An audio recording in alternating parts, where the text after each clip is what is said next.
Hey, Chad here at Turner's Warehouse, back with part 3 of our custom pen making series. And today we are going to make this little guy, the section. Now, if you didn't watch our videos for the past 2 weeks, you're going to want to check them out. We went over all the tooling in video 1. In the second one, we made the cap and body as far as all the threads and the internals. And today we're doing the section. This is probably the most challenging part for most people. And the reason being is we have threads on the outside, threads on the inside, and then we have a variety of stepped drilling inside this little tiny part. Now what this part is for, since we're making a fountain pen, our fountain pen nib screws into it, and then this goes into the body. And that is your section that holds your fountain pen nib. So we're gonna make that today. Let's go over the tools we're gonna use. All right, so very similar to last time, we are gonna need our drill bits for the section. These were our cap and body, and now we're finally gonna use these 4 little guys here. I'll have all the sizes for you in just a moment. We're gonna use some collets and our collet chuck. We'll of course need a drill chuck for the tailstock and a live center. We're gonna use our niche system for the threads on the outside of the section, as well as the housing threads that go in for the fountain pen nib itself. And of course, we're going to use the Tenon Cutter again. So I'm going to go over that, how to set that up, and how to use that. So let's get started. Okay, I wanted to give you a little visual here of what we're going to be making. So this is a blown up version of this fountain pen housing. And you can see there's an outer lip, an inner lip, the main body, the threads, and then you can probably tell it steps down just a little bit right here. So that is 4 parts, 1, 2, 3 through the threads, and 4. So that represents our 4 drill bits. Now I'm going to be using a 9/32, a 5/16, a 21/64, and a 3/8. There are also letter bit equivalents that will work just fine. So if you don't have these sizes but you have letter bits, look up the measurements of these and you can probably find a letter bit or a metric that's very close. And what we're going to do is we're going to first drill all the way through with our 9/32, and that'll clear this first hole. So we're going to kind of work in reverse. We're going to clear this spot. Then we will go with our 5/16, the depth of the threads here. Then with our 21/64, we'll cut this outer lip. And then finally with the 3/8, we'll cut this little tiny lip here. Okay, so what we need to determine is how far we're going to drill for each part of this housing. So we're going to look at these real quickly. Now this first one is just going to be barely anything. Looks like it's about 1.25 millimeters. Now that is the largest, so I'm going to put 1.25 mil. The second one, which is our second largest drill bit, we are at 2.31. We'll call it 2.3. Our third one, we want to go from the front to the start of those threads, 13.15.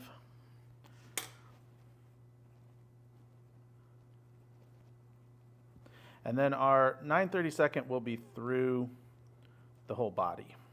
Some things that are important to note when you're making a section: if you don't drill these little reliefs, what will happen is your threads will stop too soon or too late, depending on if you do drill them or not. Now, if you drilled this all the way down and just made it one big cut, your nib housing would move in the section back and forth. So what we're doing is we're replicating this so that when this goes in, it's a nice snug fit and there's no movement of the housing side to side. So that'll make it really comfortable and easy to write with. Okay, we're ready to make our section, but before we do that, before we go to the lathe, let's set up the tenon cutter for what we're going to need for this. We're going to need an M10 tenon for this. So if you look at this, this is our tenon cutter. It comes with everything you see here, but not the drill bit. 9 millimeter, 10, 11, 12, 13, 14, and 15. So you can set up a range of 9 to 15 for any of your pen making needs. You will need a 6 millimeter drill bit for your pilot hole. And to set this up, we're going to slide our setup bushing on here, and we're using the smaller part. So whenever you do any setup, you're always going to set up to the smaller part. I'm going to loosen the cutter here, and this cutter blade just free floats in there so you can see it comes right out. And what I want to do is I want to put this up to here, and I want my carbide cutter blade to be perfectly flat against the setup bushing, but I don't want it to be tight that it's scraping. So I just want to hold it loose but snug. So I'm going to get it flat. Yeah, it's a little tricky. And then I want to be able to spin that, but I don't want to see any gap or any air between there. So once I'm in a good spot, I'll kind of hold this blade with my finger, and I'll snug these down to just a starter snug. And I'll give this another spin. Looks good. I don't see any gaps or anything in there. And now I can snug them down a little more. And you do want these snug. You don't need to, put all your He-Man strength into it. Just nice and snug so it doesn't move on you on the lathe. But that's the perfect setup. We're ready for an M10. So one thing I want to mention is the length of your section is very important. And the reason is you've drilled your cap to a certain depth to allow for your nib to go in there and not hit. And if you make your section too long, you'll actually push that nib further in and risk hitting it. So you need to know your measurements before you start. Now, I've given you some to go by here, and if you want to keep going with that, that's great because it'll give you some overall starting points, and then you can tweak it as time goes on.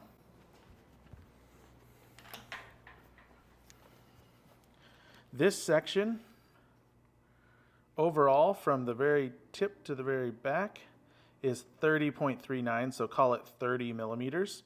Now our threads are about 7.6 millimeters, which would leave our front section here 23 millimeters. So those are just some starting points.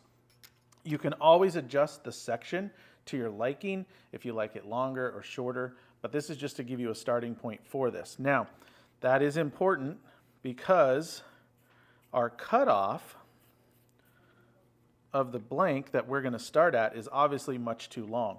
So what I'm going to do is I'm going to mark this, and I think we are about 30 millimeters. So I'm going to set this at 30, and I want to pick whichever end I think is going to look the coolest.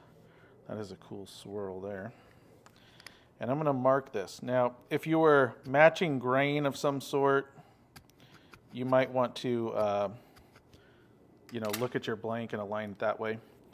But I'm going to go ahead and put a mark on here, and what I'm going to do is end up cutting this off to that length.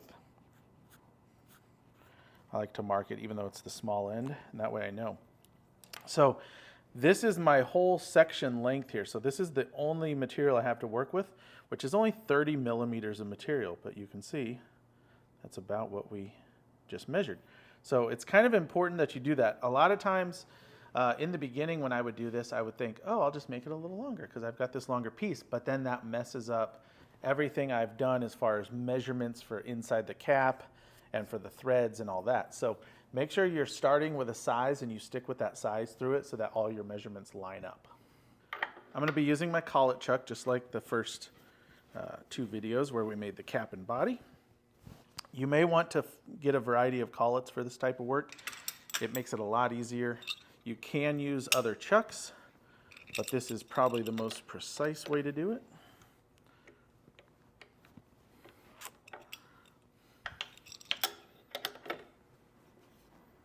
And what I'm going to do first is I'm actually going to do a quick center drill, and then I'm going to drill my 6 millimeter pilot hole all the way through, and that's for my tenon cutter. And the reason I'm doing that is I need to cut this off where I just measured, and I like to have a hole in the center when I cut it off because for me it's a little easier to cut through and not damage the inside. Preference, I guess. So let's grab a tool.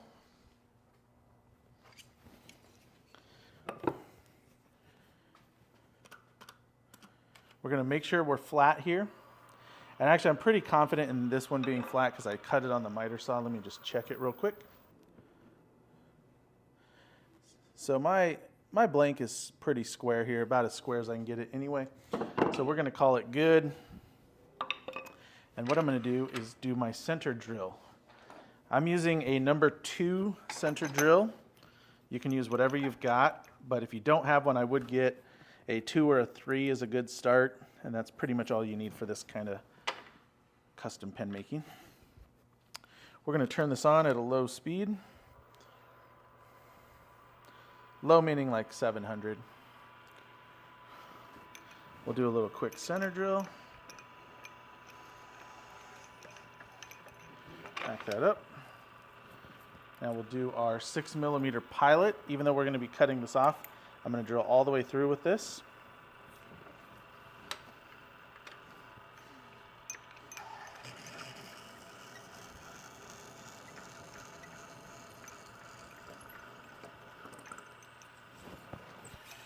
Oop.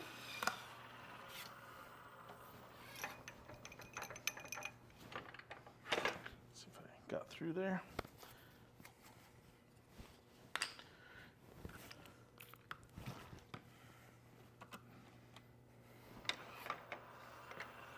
Yeah, we're almost there. Okay, there we go. So now we're through, and now we can separate this to what we need. You can use a parting tool. I've got a Easy Wood diamond here. I'm going to go ahead and use that. And I'm just going to part this off and try to keep it as square as I can.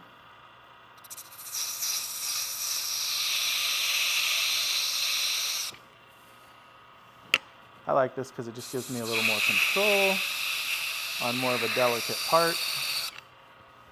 But a saw, you could take it to the saw. You could take it off with a parting tool, whatever you want. And see, that hole just gives me a little easier access to that. I can make sure I'm square as possible. Looks pretty good. Now, if it wasn't square, my tool would be vibrating or making a thumping noise. So I know I'm pretty good there. All right. And now the fun part. Okay.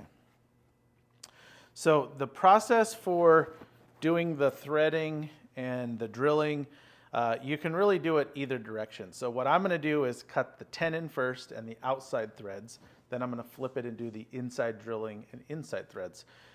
You could absolutely do it in reverse. I don't know that one is better than the other. This is just how I've been doing it, so I'm going to keep going that same direction.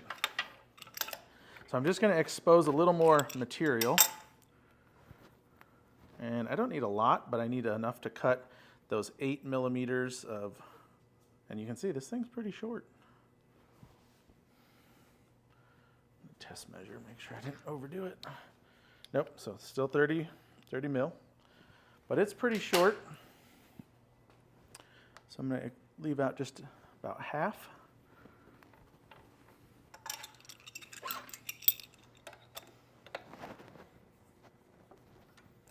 All right. And I don't need that. I will bring this up. I've already set up my tenon cutter, so I'm ready to cut my threads. Now, I only want to cut, what did we say, 8mm worth of threads. So on my tenon cutter, I can either mark on the blank or mark on the tenon cutter 8mm, or I can just kind of get a measurement on my tool and see where that is. So I'm going to do from the end here. Looks like 8mm from the cutting edge is just to the side of the screw there. So that gives me a visual, and that'll actually work pretty well. I'll just have to keep it clear. So I'm going to load this thing up. Actually, I want to put some WD in it. Now, the pilot shaft is meant to come out.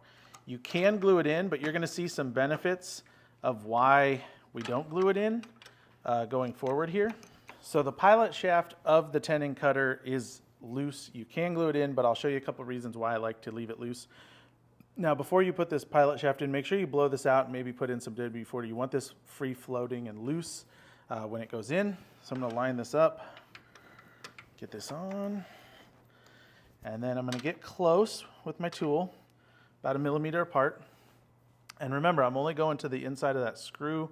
You can obviously do a much better job marking and measuring if that's your style, but I kind of like to just have a quick and easy reference and go for it. Now, I'm going to crank this on. And we're on the low speed setting of this lathe, so we're going to be about 900 here. And I'm just going to hold this and do this. And this is why this Tenon Cutter is so nice, is you can make a really good quality tenon really, really easily and not have to continually stop and measure like if you were doing it by hand. So that is about everywhere I want to go there. Now, what's cool is I can back this off and that shaft is still in there. And I'm actually going to leave this shaft in here while I do some other operations. First thing I'm going to do is move my tool rest up, and I'm going to cut a little relief at the back and the front of the tenon. I like just a tiny bit of relief on this, so I'm going to use this really pointy diamond carbide cutter. And you want to be real careful because you don't want to take off any extra material. But I'm just going to cut a little tiny relief at the back. Should be noticeable. And a same little one at the front. And the front will be my leading edge into my threads. And I just think it helps to make the thread on a little smoother. But keep in mind, by doing this, what we've done, we cut that little relief at the back, we've made a weak point. So this whole thing, as we're making this and as we're turning it in the next one, we have that little tiny part where this meets into the body, and it's like 1 millimeter thick. So if we torque on this at any point, or if we're tapping this and we crank our die too hard, we can snap it right off. So this is kind of a delicate thing that you want to do here. And by leaving this shaft in, it kind of gives us a little extra support. So that's why I like that it's loose here. So let me move that out of the way, get the dust off here. And I'm going to bring my water up. You kind of saw this on the body. What I'm going to do is do just a quick high grit. This is 800. I'm going to do just a quick high grit pre-sand. And essentially I'm trying to polish that area where my threads are going to be. So I do a little bit of polishing and sanding here and there. And one, I think it helps the overall quality, but I also think it will help with the operation of the threads. So if you don't think this is necessary, you don't have to do it, but you can do whatever you want. You could also chamfer that with a file if you like to use a file.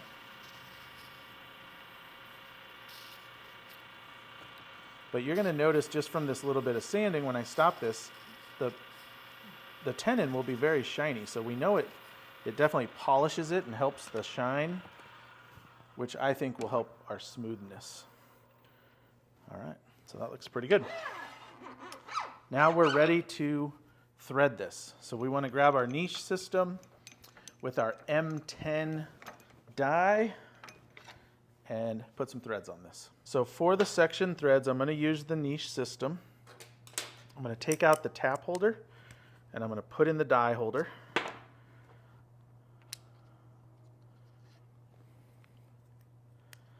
And I want to get my die set where these guide screws can hold it in. So this is my M10 from last time. I left it a little dusty, which isn't great, but I don't have any debris on it now, so we should be okay. So I can slide this in. I want the writing to the outside. I want to slide it in and then use those guides to hold it in place. And they should be pretty even, so you can see they're sticking out about the same.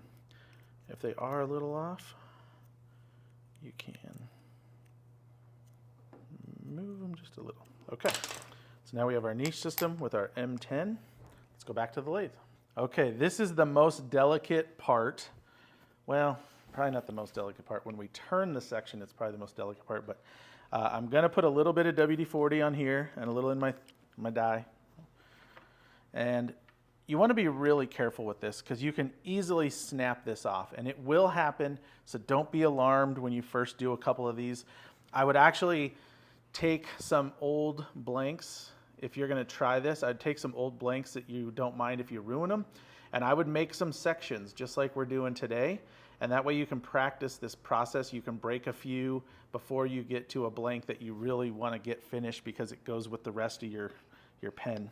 But we're gonna introduce this up here till it touches, and then we're gonna gently spin it forward, and you can see those curls coming out, and I'm giving it slight pressure this way as I'm spinning. And I'm spinning both the lathe shaft and the tap. I'm sorry, the die. The tap system, I should say. And you can see all those curls. That's really good. And then I'm going to back it up. And those should kind of cut loose. And I'm going to try to knock some of those out of the way. Now, the cool thing about the niche system, you can see when I spin the lathe here to clear these out, it's spinning the whole system. So even though the tap, I keep saying tap today. Even though the die is threaded on there, I can spin it and it's all freely spinning. And now that I'm ready to go back to work, I can re-engage it, and I'm just continuing to cut those threads. I can back it up, do some clearing with my brush. And the reason I'm clearing is I want this to go up to the shoulder as close as possible without those threads getting in my way, which they will get in your way. All right, so we're right up to the end there.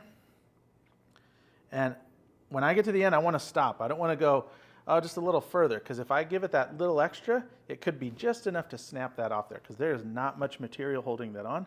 So now we're going to back it off. And you can see it just unthreading nicely.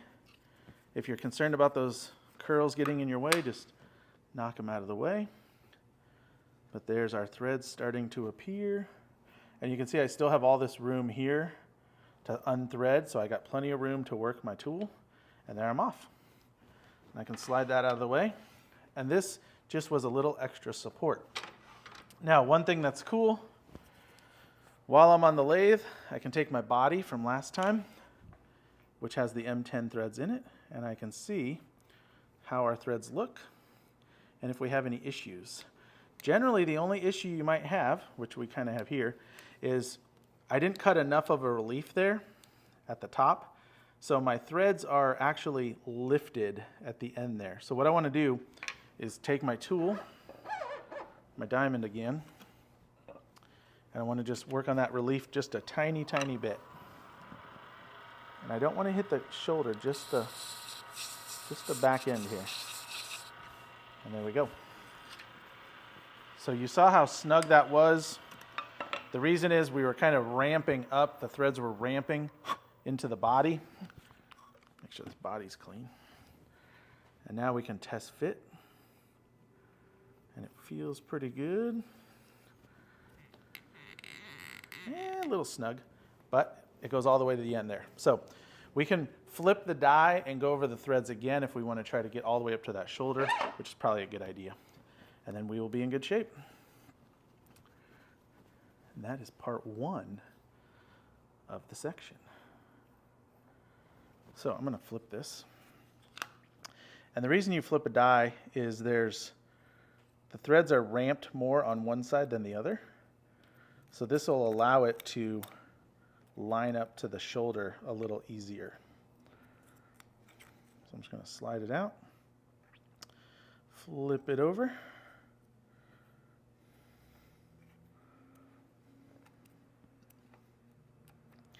And we want to be real careful to get our threads started in the same spot. So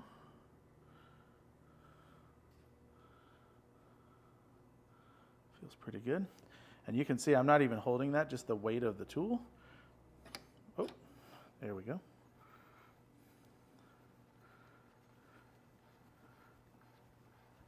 We won't cut much till the very end, but there we go. Got nice and flat. And we can unscrew that. and we should be in real good shape. And our threads look good. They're a little dirty. But we can now test fit this again.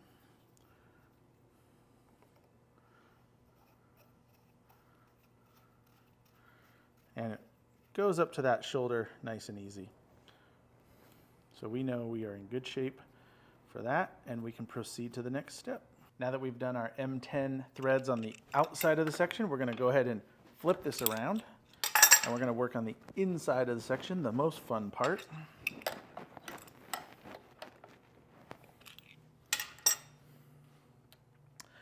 I don't need the pin, obviously. And I can put this in quite a lot because I'm not going to be accessing the outside at all. So whatever works for holding. Obviously, the more material in the chuck is probably better. I don't have any science to back that up, but it's more theoretical than science-based information. All right, good and snug. Now, remember, we are going to need our drill chuck. I'm going to put this away. We're going to still want this guy. We will grab our drill chuck and our 4 bits. So make sure you work from smallest to largest, although I guess you could work large to small. I've never done it, so I'm gonna go the way I've always done it, smallest to largest. We're gonna drill through, then we're gonna drill our first depth, second depth, third depth. One thing I didn't mention is you may at some point make yourself a shop nib, and what I mean by that is this is a nib that I really ruined by smashing a cap into it, and then I tried to flatten it out and it just didn't work. So this is what I use whenever I'm making a pen to test everything. And that way, if I do have a little shortness or I need to make adjustments, I'm not going to ruin a new nib. So this one kind of has been floating around my shop for a couple years, and it's what I test everything with for these. So let's load up our first drill bit. Again, this is a 9/32. And I'm using shorty bits. You certainly don't have to. You can use whatever size you have. I use these on my metal lathe for other stuff, so that's why I have these shorties, but do whatever you got. Whoop. Always unlock your machine. And we can give it just a little squirt. Remember, we have a 6mm pilot hole, so it's not like it's going to be taking out all the material. It's really just taking off a skim, as you can see. So that 6mm is not much smaller than this 9/32. I think I made it all the way through. If I'm not sure, I can measure this to make sure it's 30mm. Yeah, it certainly is. So as long as I cleared that, I should be in good shape. Because this is our through hole. Whoop. Yeah, we're clear. We are all the way through. Okay. Next bit is our 5/16. Almost need my glasses. Now, I have my bits marked because I typically use the same size section for most of these fountain pens, so I already have a little mark on it. But let's look at our notes. We are going to go 13.5mm in. So you could set your tool at 13.5. Measure your drill bit and mark it. We're going to go right there. And I would say just, err on the side of less, because if you go too far and you end up with your hole being too deep for whatever reason, you can't get that material back, but you can always go in further. My line was a little further than 13.5, so I stopped. All right. So that's my 13. I'm going to switch now to the third size. That is a 21/64. Make sure I don't have the right glasses on to see it. And for this one, we're only going 2.5 millimeters deep. So let's see, do I have a mark? I do not. 2.5 millimeters is not much. However,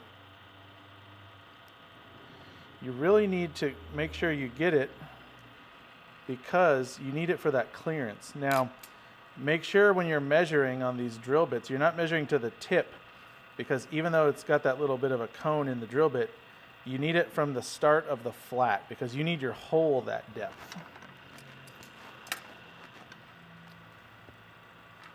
All right, so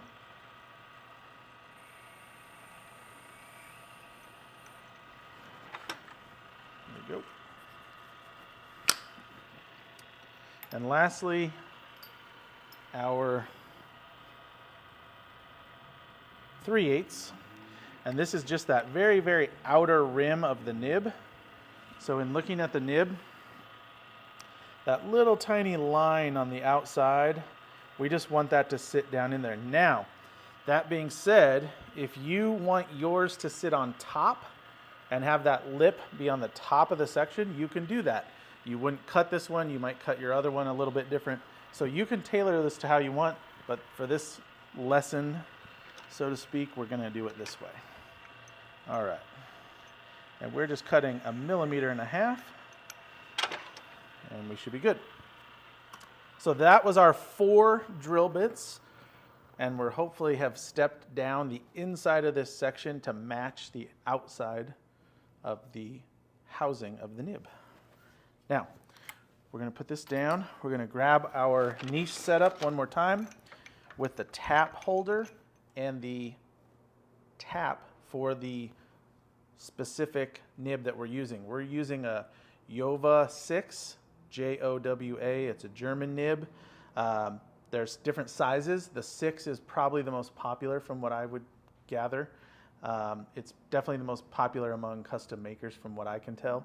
But there are other sizes out there, both smaller and larger, so you do have options. But let's grab the tap holder and the niche system and get that set up. Okay, so I've got my die holder on here. I'm going to go ahead and pull the die real quick. That way after I can clean it. Now I'll pull the die holder. And I'm going to go ahead and use the smaller tap holder. And I want to get that tap for the nib. Now this is a very specific size. Let me put my glasses on here. This is a M7.4 by 0.5. So if you can see, these are some super fine threads. I mean, when I touch it, it just feels like a little tiny bumpy, but they are super fine. So we're going to go ahead and put that in. And you just simply tighten it up kind of like a drill bit, and then you're ready to go. Now I do like to try to make sure my tap is clean, even though it's not very clean. Before I do this, I do like to lube these because they're so fine. So I'll spray a little bit, oh sorry Amy, a little there and a little inside. And then I'm going to do this.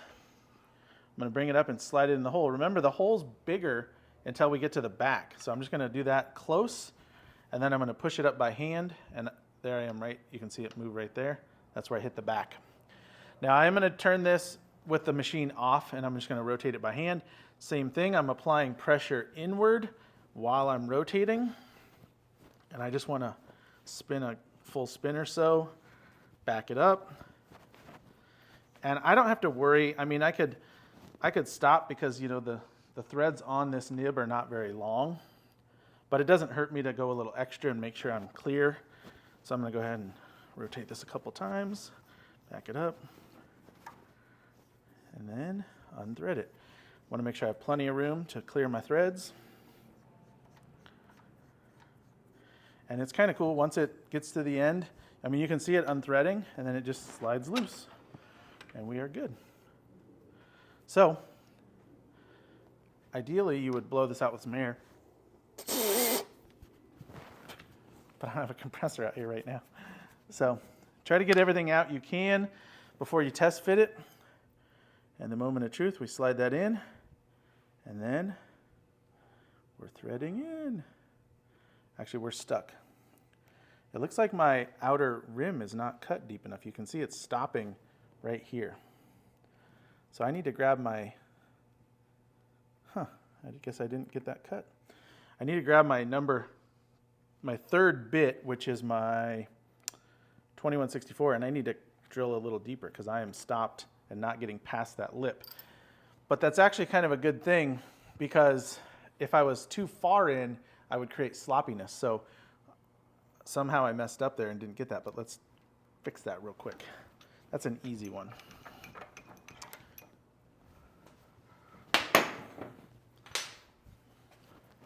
Throw the chuck in, grab my bit for that size.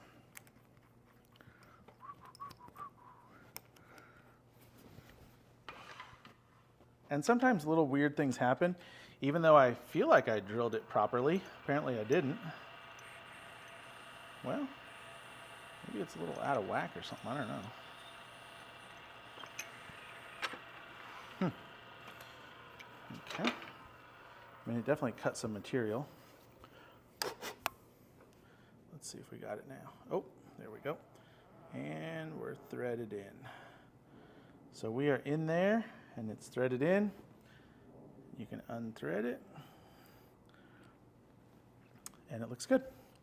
Now, it's nice to clean these parts when you're done, even though we still have to turn them and all, because when we go to turn these parts, we're going to be putting these on mandrels, and we want all these threads, internal and external, clean. So obviously we can't test fit this in the cap because it's not shaped yet, but we can test fit it in the body, we can test fit the nib, and everything looks fine. But we want to clean these, so I'm going to put these in the ultrasonic cleaner. And it's going to do two things. One, it's going to get all the WD-40 and other oils that we've used on it. But two, it's going to really vibrate any little dust particles that's down in these, in the threads, in the body, in the cap, whatever. And you'll kind of see stuff just kind of pours out. So let's clean these. And then after that, in our next video, we're going to shape everything and do a polish. And then we will have a completed fountain pen. So let's give these a clean, and then we'll see you in the next one. Okay, so this is just a very simple ultrasonic cleaner. I've had this thing for years. It's just got water in it now, so you can see it kind of working, but I do like to put Simple Green or some very mild cleaner in it, nothing too harsh. I like to clean them, put them out to dry, and just let them dry or blow them off with the air. So what you do is just turn it on, hit the ultrasonic, and what you'll see is the WD-40 will kind of look like white coming off of there. And then you'll start to see little chunks coming out of your parts, and it's basically like the dust from working. It really does a great job of cleaning. All right, I hope you liked this video of making the section. This is part 3. If you haven't watched part 1 or 2, go check those out. And then be sure and tune into our next video where we do all the shaping and finishing and we complete this fountain pen. Thanks for watching.